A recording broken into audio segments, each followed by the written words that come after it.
What it is, what it was, what it could be, y'all. Welcome back to Disc Golf Justice. I'm sure you guys already follow Bodanza Disc Golf if you subscribe to me. The man, the myth, the legend himself sent me over some Bondanza Stamp discs to test out the shipping. So he actually sent me 4 discs, but one of my friends, Charlie, is a really big Bodanza fan. I promised him that he could have the T-Bird that he sent. But the 3 discs that I got today are the Latitude 64 Fuse. I'm actually using this as my one of my putting putters. It feels the exact same to me as my PA3. The PA3 has a little bit of a bead, but honestly, I don't seem to notice, and they fly really similar, so I've just been using this as a putting putter. He got me a Latitude 64 Fuse. I used to bag one of these, but I took it out. As soon as I took it out, I regretted it. I was like, now I don't have like a really understable mid-range. So we're gonna see if this bad boy can make it back into the bag. And then he also got us a Dynamic Disc Escape. I'm not sure what plastic any of these are, honestly. When I first got here, I gave the Escape one forehand and it seemed a little bit flippy, so I'm not sure what type of plastic these are. But I'm gonna go out here and do the Bodanza Bag It or Bend It and see if any of these discs can make it into my bag. I think the Fuse definitely will. I already know the Pure is gonna make it in there as one of my putting putters, but is the Escape gonna make it, or is it too flippy? Could play some golf. I'm just gonna start out here on the first hole at the North Ride Commons, a 282-foot par 3. OB left of the trees,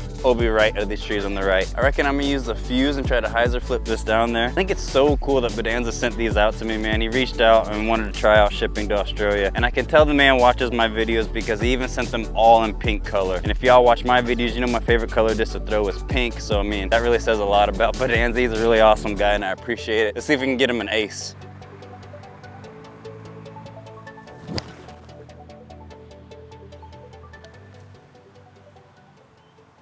Ooh, I thought for a second, I was like, maybe. Honestly, that wasn't that great of a shot. I was trying to hyzer flip it up and it never really flipped up to flat and more just, y'all saw what it did. So, I mean, yeah, that's pretty parked.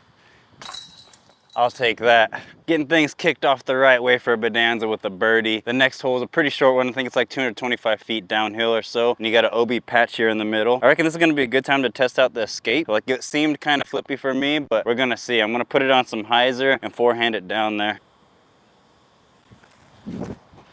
Oh, that's so flippy.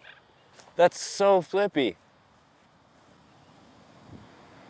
I mean, it's gonna end up all right because I did throw that a bit nose up, but I mean, that went from hyzer, flipped up to flat, turned to the left, and then faded out hard. Here, I reckon I need to throw this Escape on a backhand because I do tend to get a bit of wobbles on my forehand, so that can make it a bit more understable. And it is a slightly downhill shot, but I don't know, it seemed quite flippy to me.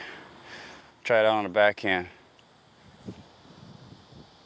Oh, very close. So often I par this hole. Hole 3 next, I reckon I'm gonna try the Fuse out. I'm just gonna do a nice, easy, because it's gonna be too understable going downhill and too much disc. The Pure would probably be a better choice, but I'm leaving that as my putting putter. I don't really want to throw it. I reckon I might even just do a standstill here. Oh, that's looking good. Go in the basket. Oh, that wasn't bad. That was not bad. Yeah, that, ladies and gentlemen, is a park job. That is a park job. It had to be fairly close to acing. I'm very interested to test out the stability of this Escape, so I'm gonna do the long boy, hole 16, 748 feet, par 4. You got OB all to the left and behind the basket, so I'm really gonna rip on this one and just see what the disc does. It's gonna definitely take 2 of these to get down there to even give us a look at birdie, but most likely gonna be playing for par.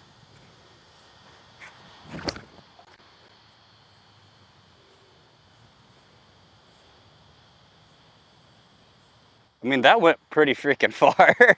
That thing's launched down there. I put my cart all the way down there so that I wouldn't have to roll it all the way back up. I'm pretty sure I just outdrove my cart. I did throw that flat, and this is a downhill hole. And what I noticed is that went pretty straight, drifted out to the right, but then did still have that finish on it. So it's not as flippy as I thought with the forehand. It probably did have more to do with those flutters on that forehand, but it is more unstable than the number suggests, and that just could be the plastic. Yeah, this thing was smashed down here for a 7-speed. For my local players, I'm literally dead even with that first tree on the right side of this hole. So now we're close enough. I actually don't even need a full power shot. I reckon I'm gonna do like 60% and try to get us down there. It's tracking. It needs to sit though. Go in the basket. Oh. That just went OB. That went OB long. Oh, that had to be this close to going in the basket. Oh, I really thought, I really thought I had it for a split second. It went OB just right over there. Probably, oh man, I gotta watch that back. I'm really keen to see that footage because that literally, I just hit top band. I wasn't really paying attention. I just hit top band and it still went in. Good news is that was still for par, so we didn't even take a bogey. I'm pretty happy with that. Now I know, heck, 7 speed for the win on this hole. I don't know why I've been using drivers and stuff on this hole. Last hole, I'm gonna do hole 9. It's like a 190-foot ace runnable hole. I'm gonna use the pure, try to just put this in the basket. I still don't know how to feel about that second shot on that last hole, man. If I would have made that, I'm pretty sure I would have been the first person ever to eagle that hole. It was such a beautiful shot too. Came out perfect, drifted a little bit, was headed right towards the basket, tracking the whole time. And goes OB long. What can you do? Let's get an ace here. Get around it. Oh yeah, we got around it. Super short, didn't even really give that a chance. Okay, let's finish this off with a nice easy putt. Yup, take a bird. What's that, 2 under for the round? No, 3 under, right? Pretty sure 3 under. All right, y'all, that is gonna wrap up the video. Major shout out to Bodanza for sending these through, testing out the shipping over to Australia. I know there's a lot of people that watch your videos over here, man, so you definitely got a fan base and you'll definitely be able to make some sales over here. The stamp is really, really cool, honestly. What he's done to put into this, like all the tournaments he's won and places he's been, I think that's a really cool way to make a stamp, plus the van. My final thoughts, all 3 of these are actually gonna make the bag. The pure is gonna just be another one of my putting putters. Feels to me just like my PA3. I don't really seem to notice the bead versus beadless. They just feel really good in my hand, and anything inside of 30 feet putt's pretty much the exact same, so I'm not gonna really notice any difference in the flight. The fuse used to be in the bag, but I took it out, but as soon as I took it out, I instantly wanted it back in my bag, so I'm really glad he actually sent this one through. Definitely going to the bag for an understable mid. And then the dynamic disc escape, I honestly didn't think I was gonna bag this one just because the numbers are really similar to my Huya from RPM, but this thing is way straighter than the numbers suggest. It's not as overstable. That 7502, at least in this plastic, that the numbers are not correct. This thing flies exactly like my beat-in FD. My beat-in FD would go perfectly straight, have a bit of turn, have a bit of fade. You wouldn't really be able to trust it in a heavy wind. I wouldn't really trust this in a heavy wind, but it does seem like a really good point and shoot. And y'all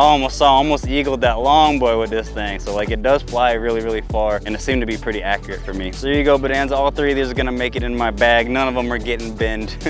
And we did go under par. I know that's how you do your bag it or bend it things. But if you guys like the video, make sure you give it a big old thumbs up. If you wanna see more, make sure you smash that subscribe button so you don't miss out on any of my future content, and I'll catch you in the next one.